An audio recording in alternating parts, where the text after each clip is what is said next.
Muy buenas noches, amados hermanos. Es para nosotros un gozo poder estar una vez más delante de ustedes y poder traer la palabra de Dios. Y quisiera iniciar esta noche haciéndote algunas preguntas. Hermano, ¿estás atravesando algún momento difícil en tu vida? ¿Has experimentado alguna pérdida, alguna prueba, alguna enfermedad o escasez en estos tiempos? ¿Tienes muchas preguntas en tu corazón acerca de lo que estamos viviendo? Hoy empezamos una nueva serie llamada Fe en Acción, basada en el libro de Santiago. Y vamos a ver que este libro es tan actual como toda la palabra de Dios, donde aprenderemos cosas prácticas para nuestra vida diaria en este andar en los caminos del Señor. Y donde Santiago va a tratar un tema tan actual para nosotros como las pruebas. Vamos a tener un momento de oración. Vamos a inclinar nuestras cabezas. Amado Dios, te damos gracias por este tiempo. Reconocemos tu grandeza y tu señorío sobre nuestras vidas. Y queremos que en esta noche tú nos puedas dar tu palabra, sabiduría para estos tiempos. Y también puedas hablar a cada vida y a cada corazón, Señor. Te lo pedimos en el nombre de tu amado Hijo Jesucristo. Amén. Hermanos, haciendo una pequeña introducción al libro de Santiago, vamos a ver que esta epístola es muy reservada en cuanto a los datos de su autor. Lamentablemente, lo único que sabemos es el nombre de quien le escribió. Y dado que este nombre era tan común dentro de la cultura del momento, hubieron muchas discusiones acerca de quién era este Santiago, a quien se adjudicaba la autoría de esta epístola. Hubieron varias personas propuestas y la tradición afirma que es el medio hermano del Señor Jesús, quien escribió la misma. ¿Y qué se sabe de él? Que era líder de la iglesia en Jerusalén, que aunque no siguió a Jesús en vida, reconociéndolo como su Señor y como el Mesías profetizado, sí lo hizo después de que él se le apareciera luego de su resurrección. Tiempo más tarde, se lo nombró como pastor de la iglesia en Jerusalén. Y lo último que se sabe de él es que para el año 62 después de Cristo fue muerto por iniciativa del sumo sacerdote. Y Santiago va a decir en su saludo introductorio que es un esclavo de Dios y de Jesús. Y eso nos muestra lo más hermoso que encontramos en esta epístola, en este primer versículo. Quien como medio hermano del Señor no se valió de su condición para enaltecerse delante de quienes recibirían su carta. Solo se bastó decir que era un esclavo, un siervo de Dios y del Señor Jesucristo para poder presentarse. Desde el principio Santiago se preocupa en mostrarnos cómo es la vida cristiana y cuál es lo importante en nuestra vida cristiana. Él nos irá mostrando con ejemplos muy didácticos cada enseñanza que Él espera que se incorporen con claridad en nuestra vida. Vamos a poder disfrutar también de cómo Él nos va a ayudar a ver la vida en Cristo desde la perspectiva correcta. Y a su vez obtendremos consejos muy efectivos que nos facilitarán seguir adelante hasta llegar hasta la meta del supremo llamamiento. En cuanto al contenido de la epístola, Santiago no escapa ni esquiva muchos temas complicados que hacen a la vida cristiana. Por un lado, trata temas como el sufrimiento, la oración, el amor a las riquezas, la fe, la enfermedad y muchos temas más. Y por otro, ordena a la iglesia primitiva para que sepa qué hacer y cómo asumir distintas cuestiones de manera práctica y según la voluntad de Dios. El destinatario, las 12 tribus de la dispersión, que se refiere a ese pueblo de Dios que había sido obligado a marcharse de sus hogares y de sus tierras. Pueblo que debió perder sus empleos y abandonar familias. Eran cristianos que atravesaban situaciones verdaderamente difíciles. Entre ellos los que debieron huir de Jerusalén por la persecución que pasaban en ese momento. En este contexto, los receptores de su carta estaban tristes y dolidos, muchos enfermos, otros tantos enfrentando la escasez y la pobreza, tal vez por primera vez en sus vidas. Un tiempo muy parecido al que estamos viviendo, donde hay tristeza, dolor, muchos enfermos, otros tantos enfrentando escasez y pobreza. Santiago nos muestra las herramientas apropiadas para poder salir con altura de cada situación difícil en la vida. El libro de Santiago no solo nos muestra lo que debemos de hacer como cristianos, sino que nos enseña también con ilustraciones y detalles cómo una vida transformada por Jesús debe de ser. El libro de Santiago es considerado como los proverbios del Nuevo Testamento. El consejo de Santiago es muy práctico. Es la clase de enseñanza que podemos leer y luego aplicarla a nuestras vidas. Hermanos, y deseamos que esta carta inspirada por el Espíritu Santo hable en nuestras vidas, a tomar cada enseñanza y a obedecer cada consejo. En esta serie nos ayudará a vivir con sumo gozo, con más paz y con mayor sabiduría, con mayor fe en la vida cristiana. Santiago espera que sus receptores maduren y crezcan en la fe. Hermanos, que nuestro gran Dios y nuestro Señor Jesucristo nos ayude. Él sea exaltado y glorificado por nuestras vidas. Entremos pues a nuestra nueva serie Fe en Acción. El título de nuestro tema hoy es Fe en las pruebas. Nuestra lectura, hermanos, para esta noche está en el libro de Santiago, el capítulo 1. Abramos nuestras Biblias ahí y mantengámosla abierta. La lectura dice así: Santiago, siervo de Dios y del Señor Jesucristo, a las 12 tribus que están en la dispersión, salud. La sabiduría que viene de Dios. Hermanos míos, tened por sumo gozo cuando os halléis en diversas pruebas, sabiendo que la prueba de vuestra fe produce paciencia. Mas tenga la paciencia su obra completa, para que seáis perfectos y cabales, sin que os falte cosa alguna. Y si alguno de vosotros tiene falta de sabiduría, pídale a Dios, el cual da a todos abundantemente y sin reproches, y le será dada. Pero pida con fe, no dudando nada, porque el que duda es semejante a la onda del mar, que es arrastrada por el viento y echada de una parte a otra. No piense pues quien tal haga que recibirá cosa alguna del Señor. El hombre de doble ánimo es inconstante en todos sus caminos. El hermano que es de humilde condición, gloríese en su exaltación, pero el que es rico en su humillación, porque él pasará como la flor de la hierba, porque cuando sale el sol con calor abrasador, la hierba se seca, su flor se cae y perece su hermosa apariencia, así también se marchitará el rico en todas sus empresas. Qué hermosa lectura, hermanos, qué hermosa palabra de Dios para esta noche. Imagínense lo que sería su vida si no tuviera ninguna preocupación. ¿Sería feliz? Pero lo cierto es que esto no es realidad. Lo cierto es que cada momento y cada instante y cada vida tiene una situación que enfrentar día a día.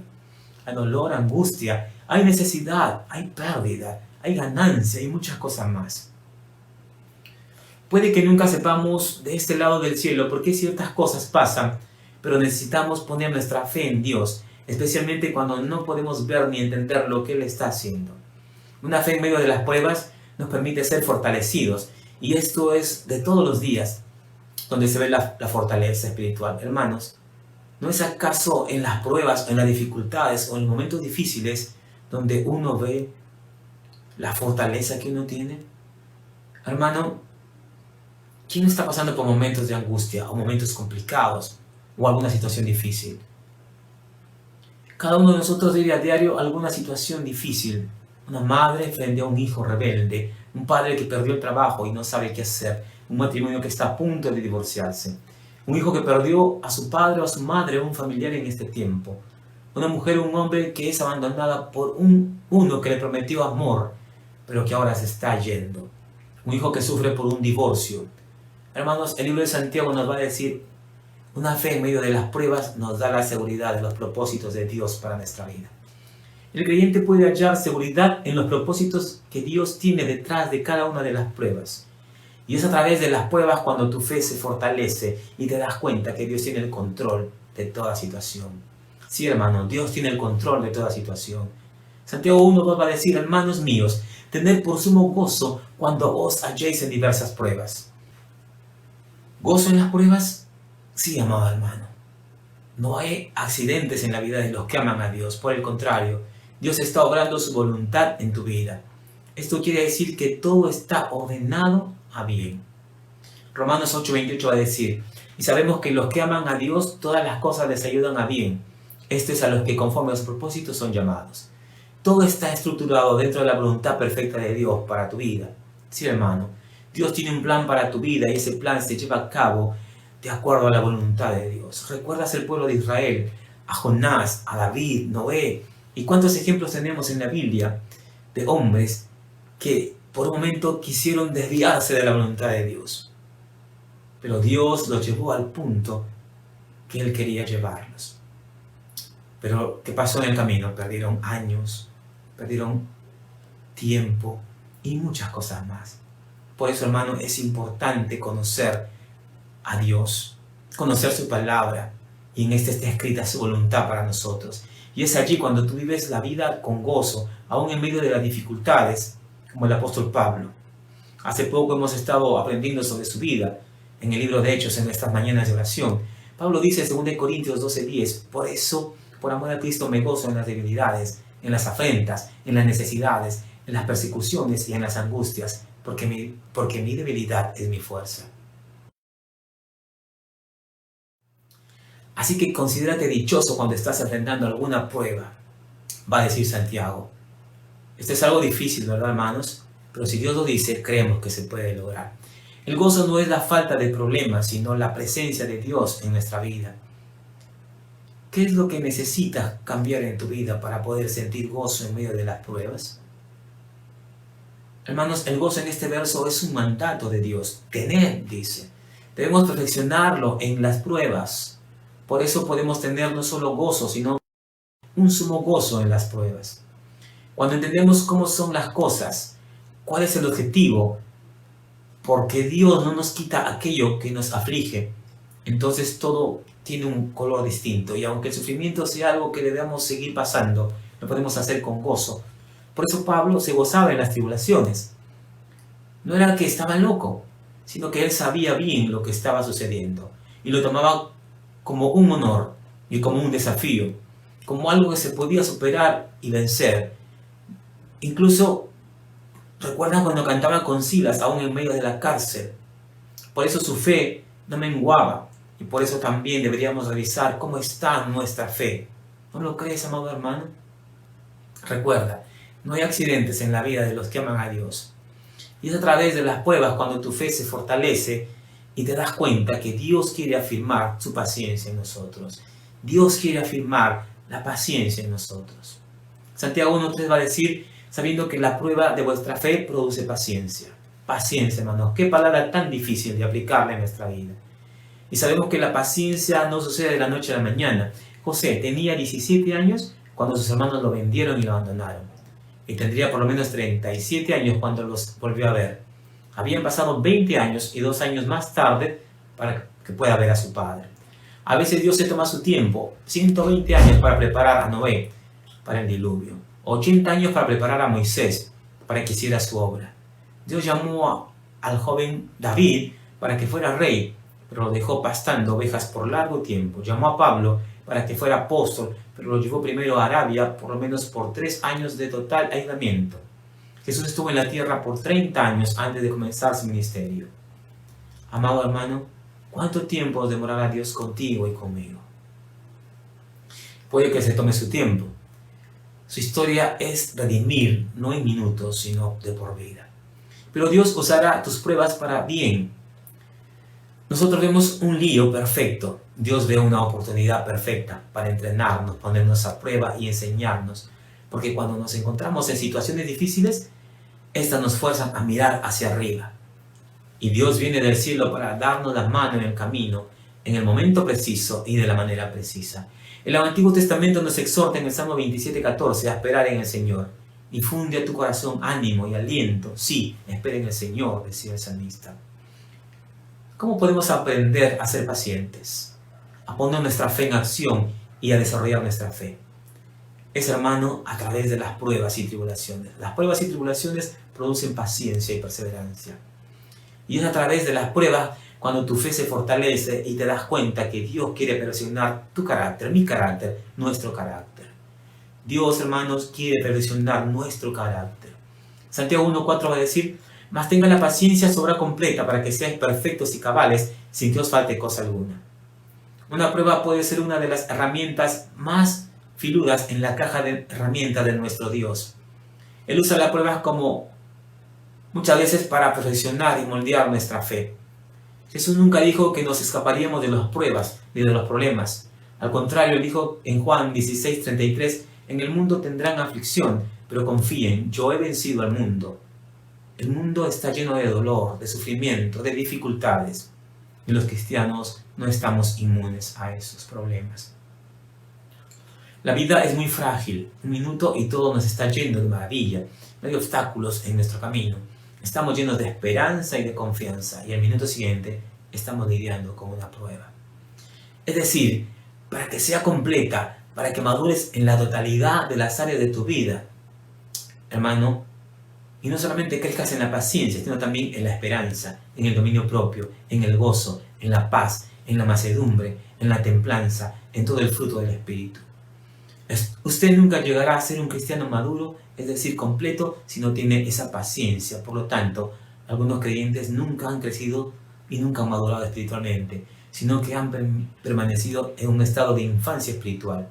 Los cristianos que no crecen y permanecen siendo niños desde un punto de vista espiritual suelen dar lugar a los rumores, a las críticas, al desorden, a la tensión en medio de la comunidad cristiana. No se someten a las autoridades, aceptan la palabra de Dios por partes, los que les convienen, y los que no les convienen, no. Hermanos, la palabra perfectos no se refiere a ausencia absoluta de pecado, sino que lleva implícita la idea de algo completamente desarrollado o maduro. Y Cabales subraya la idea de plenitud y redondez. La madurez no es un conocimiento teológico únicamente, sino que es fidelidad a prueba diaria. La madurez es lo que somos, no lo que sabemos. Es un fruto que vemos y desarrollamos durante la crisis. Y es a través de la prueba cuando tu fe se da cuenta que Dios perfecciona nuestro carácter. Pero según Santiago, ¿cómo empezamos a perfeccionar nuestro carácter? Primero, hermanos, reconociendo que somos limitados. Sí, hermanos, somos limitados. Y necesitamos a Dios y necesitamos de su sabiduría. Dice el verso 5, y si alguno de vosotros tiene falta de sabiduría, pídele a Dios, el cual da a todos abundantemente y sin reproche, y le será dada. Usted y yo, hermanos, tenemos dificultades, pruebas, problemas. ¿Cómo vamos a resolver nuestros problemas, nuestras dificultades? ¿Cómo va a tratar usted con aquella persona que le está haciendo problemas, si le falta sabiduría? Hermano, usted necesita dirigirse a Dios en oración y pedirle sabiduría. ¿Por qué sabiduría? Porque las pruebas normalmente nos confunden y nos descolocan. Es en esos momentos cuando llegan los cuestionamientos, las dudas y los temores. Aunque debemos buscar la sabiduría todos los días en nuestra vida, las pruebas son temporadas necesarias para buscar sabiduría de Dios. En las pruebas necesitamos sabiduría mucho más. Ahora, hermanos, el conocimiento es información en bruto, pero la sabiduría es saber cómo usar ese conocimiento. Alguien ha dicho que el conocimiento es la habilidad para desarmar las cosas, pero la sabiduría es la habilidad para unir las cosas. Para recibir sabiduría, hermanos, simplemente debemos de pedirle a Dios, quien da la sabiduría y la da generosamente, abundantemente, y sin despreciar nuestra petición, sin reproches. Necesitamos entender que Él es el Dios de la mano abierta, no el Dios del puño cerrado. Cuando queremos sabiduría, el lugar para empezar es la Biblia. El lugar para terminar es la Biblia. La verdadera sabiduría siempre será consistente con la palabra de Dios. Y es a través de las pruebas cuando tu fe se fortalece y te das cuenta que Dios perfecciona nuestro carácter. Pero según Santiago, cuando reconocemos que somos limitados, o sea que necesitamos la sabiduría de Dios, pero también cuando reconocemos que necesitamos una fe sólida, una fe sin dudar. Y Santiago 1, 6, 7 va a decir, pero pidan con fe, no dudando nada, porque el que duda es semejante a la onda del mar, que es arrastrada por el viento y echada de una parte a otra. No piense, pues, quien tal haga, que recibirá cosa alguna del Señor. La fe en las pruebas tiene que ser totalmente sin dudas, porque el que duda es fluctuante. Por un momento cree que Dios lo ayudará, pero más tarde está dudando. Miren lo que pasaba en los tiempos de Elías. En 1 Reyes 18:21 va a decir, y acercándose Elías a todo el pueblo le dijo, ¿hasta cuándo claudicaréis vosotros entre dos pensamientos? Si Jehová es Dios, seguidle, y si Baal, id en pos de él. Y el pueblo no respondió. Jesús le dijo al hombre con su hijo enfermo, ¿puedes confiar en Dios? Para el que confía en Él, todo es posible. Ahora, ¿qué provoca que todo lo que es posible para Dios, yo lo lleve al terreno de la duda? La fe es clave, hermano, en la vida del creyente. Con frecuencia nuestra fe flaquea en medio de las dificultades. Es en esos momentos en que debemos sujetarnos a la fidelidad de Dios.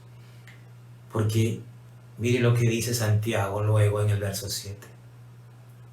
O sea, el que no tiene fe, al pedir dudando, no piense pues quien tal haga que recibirá cosa alguna del Señor. La duda no obra el poder de Dios. no habrá respuesta, hermanos, si es que dudamos. Hay que pedirle a Dios que aumente nuestra fe. Hermano, cuando nuestra fe es probada en medio de las pruebas, tenemos que ver que las dificultades son más beneficios que tragedias. Aunque en el momento que las pasamos, no entendemos, pero debemos mantener nuestra mirada puesta en los propósitos de Dios. Recuerda siempre que no hay prueba sin propósito. 1 Pedro va a decir en el capítulo 1, versos 6 y 7, en lo cual vosotros os alegráis, aunque ahora por un poco de tiempo, si es necesario, tengáis que ser afligidos en diversas pruebas, para que sometida a prueba vuestra fe, mucho más preciosa que el oro, el cual, aunque perecedero, se prueba con fuego, se hallada en alabanza, gloria y honra cuando sea manifestada Jesucristo. También recuerda que no hay prueba sin salida. 1 Corintios va a decir, 1 Corintios 10:13, no os ha sobrevenido ninguna tentación que no sea humana, pero fiel es Dios que no os dejará ser tentado más de lo que podáis resistir, sino que dará también juntamente con la tentación la salida para que podáis soportar. Y recuerda también que no hay prueba sin corona. Santiago 1:12 va a decir, bienaventurado el varón que soporta la tentación, porque cuando haya resistido la prueba, recibirá la corona de vida que Dios ha prometido a los que le aman. Amado hermano, cuando estés atravesando una prueba o una situación difícil, o si la estás atravesando en este tiempo, pídele a Dios que tu fe sea fortalecida y que tu fe sea constante. Amado, cuando entiendas que Dios tiene un propósito en cada prueba, cuando entiendas que Dios quiere afirmar la paciencia en tu vida, y cuando entiendas que Dios quiere perfeccionar tu carácter a la medida de la palabra de Dios, podrás resistir las pruebas y tu fe aumentará en medio de las pruebas. Hermanos, que Dios le bendiga y pidámosle al Señor en oración que nuestra fe sea fortalecida en los momentos de dificultad y prueba, aún en estos momentos que estamos atravesando, tiempos difíciles. Oremos. Señor, te damos las gracias porque entendemos que eres bueno y que tienes un plan para nosotros, que tus propósitos son eternos. Pero Señor, ayuda a que nuestra fe pueda ser fortalecida en medio de las dificultades. En este tiempo que estamos padeciendo situaciones difíciles, donde muchos de nosotros hemos experimentado la enfermedad, la muerte, el sufrimiento, la escasez, la falta de trabajo. Pedimos, Señor, que nuestra fe sea fortalecida y que nuestra fe pueda crecer en las pruebas. Fortalece, Señor, nuestra fe. Te lo pedimos en el nombre de tu amado Hijo Jesucristo. Amén. Dios le bendiga, amados hermanos.